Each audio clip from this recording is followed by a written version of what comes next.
Can you hear that? That heavy guttural roar that's not your weekend biker gang? That's a Russian assault unit, tearing across an open field on off-road bikes like they're extras in a Mad Max movie.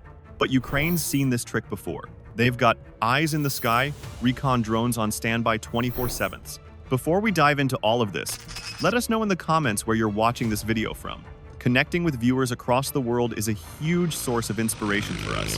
The moment those engines roared, Ukrainian troops launched a drone into the air. Less than a minute later, the target was locked. Then came the explosions. Motorcycles lit up like 4th of July fireworks, except this was a tragic, low-budget remake.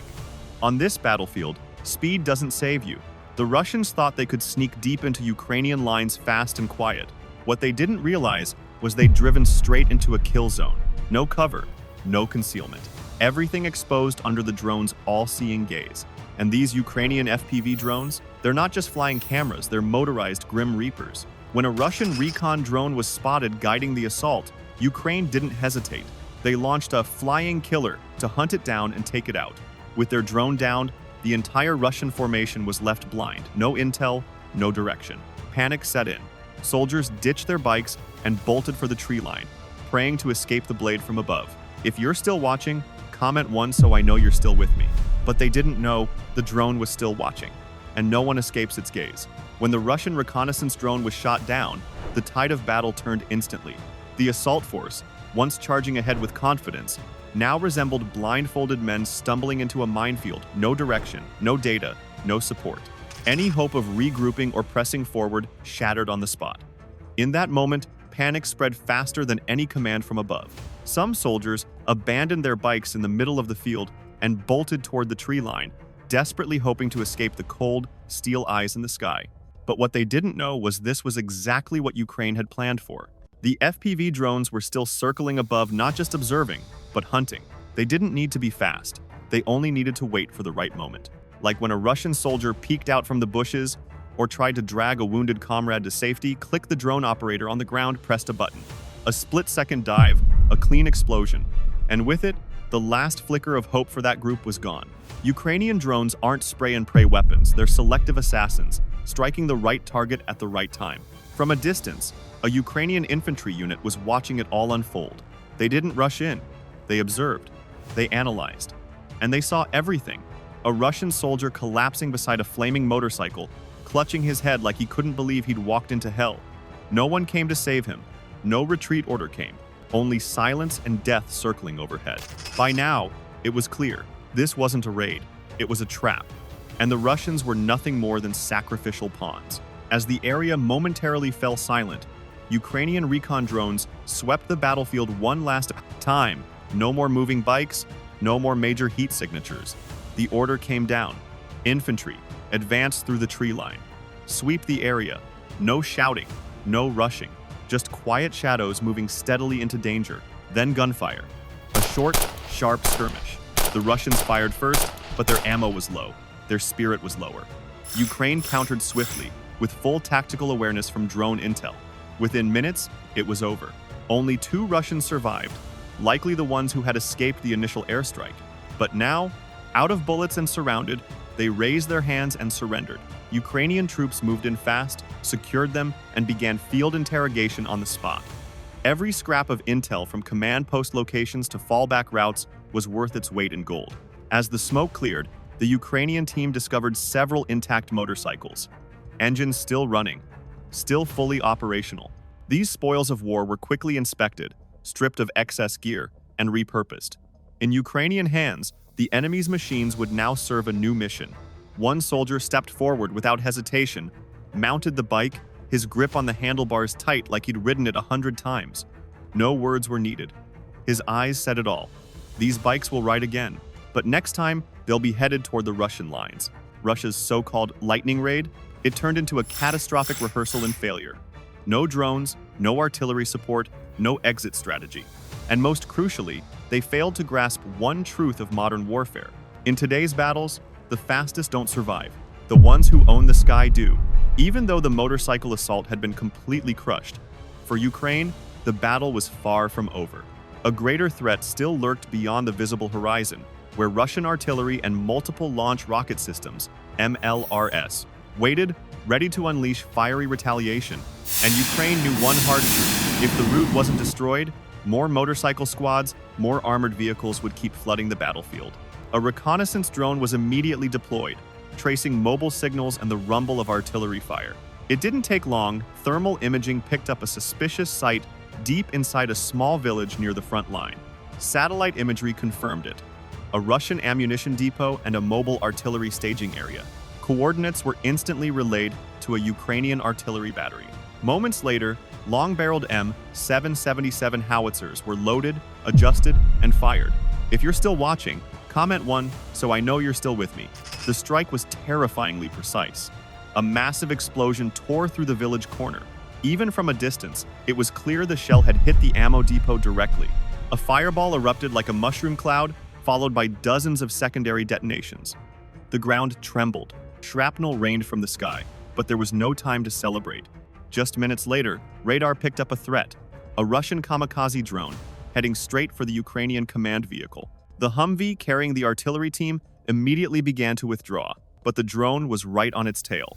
Thankfully, the vehicle's electronic warfare system had already been activated. The enemy drone veered off course, jammed mid-flight, then slammed into the Humvee's rear. But it didn't explode. A tense second passed, then white smoke trailed out. The enemy drone had gone dead. The team dismounted, did a quick check, and got back in to move out. This time, they escaped by a hair's breadth. But Ukraine wasn't done. With the artillery team safely withdrawn, the counterattack was passed to the drone strike unit. Waves of FPV drones were launched, flying low through the treetops and straight toward the freshly shelled village. Recon data had already marked every target, from artillery placements and resupply trucks to enemy soldiers hiding in outdoor latrines. No hiding spot was safe anymore. Drones dove straight into each target. Russian troops were blown apart, even inside dugouts. Artillery vehicles struck before they could retreat.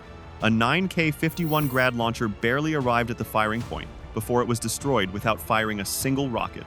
One drone captured the moment a Russian crew member tried to jump clear, only to be consumed in an instant as a blast vaporized both man and machine. On this battlefield, everything plays out in plain sight. The sky is no longer empty space, it's a second ground. A battleground where drones rule, where those who can't see from above are the first to vanish from the map. Russia still has vehicles, still has guns, but it has no place left to hide. Because in today's Ukraine, the sky belongs to those who know how to command it. After every failed assault, a pressing question grows louder. How can Russia, spanning over 11% of Earth's landmass, fielding the second largest military on the planet, allow its vehicles, motorcycle units, and artillery systems to be wiped out so easily? The answer isn't in the numbers. It's in the sky. While Ukraine has turned drones into a core on the ground amid the whir of propellers, the thunder of explosions, and the acrid smell of gunpowder, it becomes something else entirely. It becomes a story of people, of split-second choices between life and death, of fear, clarity, and quiet courage, never loud, never showy. If you're still watching, comment 1 so I know you're still with me. Among the countless drones hovering over eastern Ukraine, there is one guided by Serhiy. He doesn't wear a high-ranking insignia. He's not a special forces operative. He didn't enter this war with a weapon in hand. He brought only one thing: a controller, tethered to a small screen where life and death are decided with the tilt of a thumb.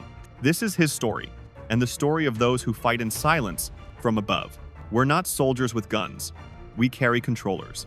That's how Serhiy, 26 years old, describes his job as a drone operator in one of Ukraine's frontline units near Donetsk. At first, I thought flying drones would feel like playing a video game, he says, gripping a camouflaged controller, eyes locked on a small screen streaming a live aerial view. But the first time I flew an FPV straight into an enemy vehicle, and it exploded. That's when I knew this was a real life-or-death game. Serhiy was once an IT student in Kharkiv. When the war began, he didn't enlist right away. But after his hometown was shelled, he joined the army, bringing with him an old DJI drone he once used to film weddings. I understood tech. I knew drones. And I hated sitting there, watching everything get destroyed, unable to do anything. Now, Serhiy does more weapon, from reconnaissance and strike missions to electronic warfare. Russia remains trapped in a Soviet-era mindset. Armored convoys moving in columns, artillery firing in grids, assaults following outdated doctrines. They have tanks, rocket artillery, battle-hardened troops, but they lack the single most vital asset in modern warfare: control of the third dimension. As Ukrainian drones hang silently in the sky like death kites, every movement on the ground becomes a target. There's nowhere to hide, no time to rest. A tank can be taken out by a single FPV drone with a water pipe warhead. A $1 million grad launcher can be reduced to ashes by a single high-speed dive from above. In a battlefield like this, numbers become a liability. Movement equals detection, and detection means destruction. Meanwhile, Ukraine isn't just operating UAVs, they're producing them at industrial speed. Small workshops, military tech startups, civilian engineers, even university students, everyone is part of the drone revolution. They don't need anything flashy, just cheap enough, accurate enough, and deadly enough. From palm-sized quadcopters to long-range strike drones that reach deep into the rear, each one sends the same message. Ukraine is no longer the victim. They're the ones choosing when and where to strike back. Russia knows this, and they're desperately trying to catch up. They're buying drones from Iran, China, even North Korea. Not just drones, artillery shells, air defense systems, even mercenaries from sanctioned nations. But all they get in return are charred vehicles scattered across Ukrainian fields caught on drone footage, broadcast to the world. Modern war is no longer a race to see who has more tanks. It's about who sees first and strikes first. And in that domain, Ukraine is already a generation ahead. War, from a strategic viewpoint, is about maps, numbers, battle plans, and counteroffensives. But down than fly, he trains new operators. The most important thing is to stay calm, he explains. On screen, sometimes you see enemy soldiers waving. Some run. Some shoot up at the drone. But you can't flinch. One wrong move of the hand, and your whole team could die. One of his most unforgettable missions was an ambush on a Russian motorcycle convoy near Bakhmut. I remember that day clearly. It was blazing hot. The camera picked up 4 motorcycles tearing across a field. I tracked them, adjusted my angle, waited for the perfect moment, and then dropped. When I saw the vehicle flip and smoke rise, I knew I'd hit. But I also saw clearly they were human, soldiers, not robots. That feeling, it's strange. Serhiy doesn't see himself as a hero. He says his job is simply to cut the enemy's eyes from the sky.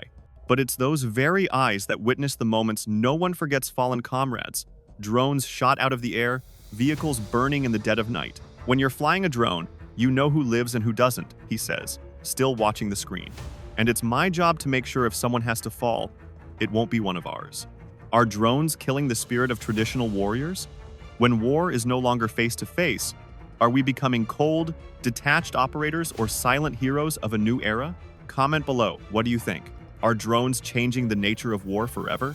Or will counter-drone technology eventually reset the battlefield? And if you're passionate about tactical analysis, military history, and untold stories from the front lines, subscribe now to Military Knowledge. Don't miss the latest developments from the battlefield where technology and humanity collide between life and death.